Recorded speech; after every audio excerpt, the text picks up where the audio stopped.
Spotify says it will remove Neil Young's music according to reports. Well, I heard Mr. Young made an ultimatum, and I heard old Neil put Joe Rogan down.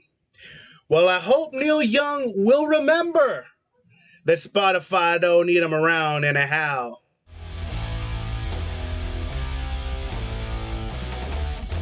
What's up, guys? It's your boy Matt Pack 420 here, coming at you with the new one. And today, alright, looks like Neil Young got what he wanted.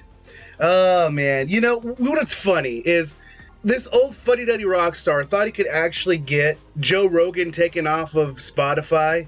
Now, he came out a couple days ago, issued an ultimatum, either get rid of Joe Rogan or get rid of me, right?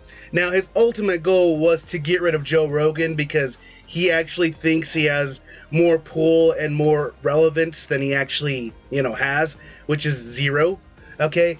And Joe Rogan has, way more. So Spotify went ahead and obliged Mr. Young. And now all the boomers who use Spotify, they can no longer get their Neil Young streaming on their phone. I guess they're gonna have to go back to vinyls. Yeah, I got a few. I got about 30 of these fucking things. But ironically, vinyls are a young person's thing. Like, seriously. You go to your local record store and everyone looking through the vinyls are fucking dudes like me. 25, 30-year-old dudes looking for albums they had as kids because new music is just garbage. Even my dad, who's like 50, thinks it's weird that I'm going back to vinyl. But, as I explained to him, the compression of sound when everything goes digital, the streaming and everything's how everything's very compressed. You're getting a very low quality sound compared to what you were getting, back in the day. And vinyls nowadays, they're, the technology put into them is pretty cool. We've got anti-static spray. The tracks are much thicker. They're more resilient. You can get way more playtime out of them before they actually start to deteriorate. These vinyls are actually way more cool now than they were in my dad's time. You get a vinyl from the 70s and it's popping. It sounds like shit, right? But I've had vinyls, when they came back about 10, 12 years ago, and they still sound really magnificent because of the technology in them. These things are made out of polymers. Okay, it's pretty cool, and the sound you get is as pure as you can get because those tracks can only get so thick, so you can only get so much compression out of the digital remastering. So it's a pretty cool technology. Now, I tell my dad that, and it goes way over his head. He has no idea about that because he's a fucking boomer. Just like Neil Young, he doesn't understand that the only people listening to his shit were listening to it on Spotify. Like, seriously. I mentioned in my last video, the dude, his audience is dying off, man. He had 6 million monthly, listeners, while Joe Rogan has 11 million daily active listeners. Spotify will no longer stream the music of Neil Young. For what it's worth, he asked for it. One day after the musician expressed a now deleted post of on his official website that he no longer wanted his music on the platform over his relationship with divisive podcaster Joe Rogan. Comments about COVID-19 vaccinations, the company said honoring Neil's. The company says it's honoring Neil's request. We want all the world's music and audio content to be available on Spotify to Spotify users. With that comes great responsibility in balancing both safety for listeners and freedom for its creators. A Spotify spokesman told the Washington Post in a statement, "We have detailed content policies in place, and we've removed over 20,000 podcast episodes related to COVID-19 since the start of the pandemic. We regret Neil's decision to remove his music from Spotify, but hope to welcome him back in the future." Yeah, so actually, yes, Spotify has been removing podcasts and stuff, but they've got Joe Rogan's got a special deal with them, and they've tried pushing, certain people at Spotify have tried pushing against that deal, but Joe Rogan has very good lawyers, and that shit is locked tight. So they've tried to ban episodes of Joe Rogan. They've tried to go around this. It ain't happening. All right, that contract is locked solid, and they're paying him $10 million for the next 10 years. Well, 9 years now. But still, they're paying Joe Rogan a lot of money, and he brings a lot of attention to Spotify. And Neil Young, like I said, he doesn't. His audience is dying off, literally, okay? See, my dad is 65, all right? And Neil Young was popular when he was like 7. So even my dad, who's a boomer, he has a connection to Neil Young, but not as strong as, other people would have, because, you know, they're not here. In his post, Young asked his managers and record label to remove his music from Spotify because he said the music and podcast platform is spreading fake information about the vaccine, potentially causing death to those who believe the disinformation spread by them. I want to let Spotify know immediately today that I want all my music off their platform, the 76-year-old said on Monday. They can have Rogan or Young, not both. Well, Mr. Young, they chose Rogan. The Joe Rogan Experience was Spotify's most popular podcast globally in 2021, according to Variety. It became a Spotify exclusive in 2020 when Rogan signed a multi-year exclusive licensing deal with the streaming service.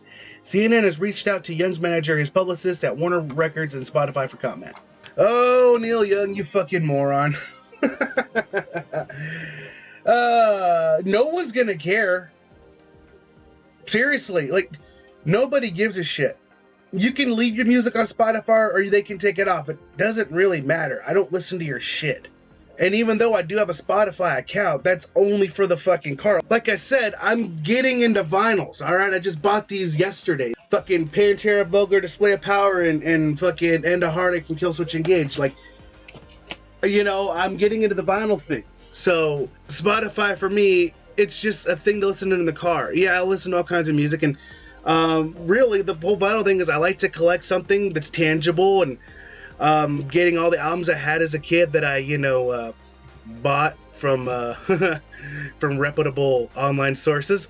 But seriously though, I believe in owning a tangible thing, and the thing is, people have been, you know, programmed to, I guess, detach themselves from the tangible things. Like, everything's digital. I mean, content is digital. Like, we don't buy DVDs anymore. I mean, I do. We don't buy records anymore. I mean, I do. We don't buy physical copies of video games anymore. I mean, I do. But at the same time, I also invest in Xbox Game Pass. I invest in Spotify. I invest in streaming services, and I watch YouTube content. You know, so I do consume digital content as well. All right. But at the same time, you know, I said I like owning tangible things, all right? And truthfully, people do still like owning tangible things, but it's just that they only own a certain type of tangible thing, right? My generation, we were all about our music and all about our clothes. I mean, we were all about our music. I mean, the scene back in the day, the hardcore scene, everyone was about their music and about looking, you know, their cool, you know, shit with their hair, the makeup, and all the skinny jeans and all the whole 9 yards. Everyone was trying to be cool, look cool, and hold on to their tangible music, right? The big fat CD cases full of just music that was either burned or fucking bought. I mean, and now this younger generation, they don't own video games, they don't own music, but they own a fuck ton of Funko Pops and goofy shit like that. So, what people collect and like has changed, right? But, you know, like I said, people will always collect their thing, right? It's gonna just be very niche. And Neil Young's audience, again, they're not around, okay? And the only traction he was getting was by digital, okay? For people like Neil Young, digital is a very important tool to keep their music going, okay? Because this generation has everything and anything at the palm of their hands, and they can pull up Neil Young and they can listen to Neil Young long after it's done, okay? Now you can't. So at the end of the day, the only person that ends up hurting from this is Neil Young. Congratulations, you played yourself. Which is fucking hilarious. Anyway, that's all I got for you guys today. If you like what you see, like what you hear, go and like, share, subscribe. Follow me on Twitter, Gab, Minds, and Gator. All that in the description. I'll catch you guys in the next one. Deuces.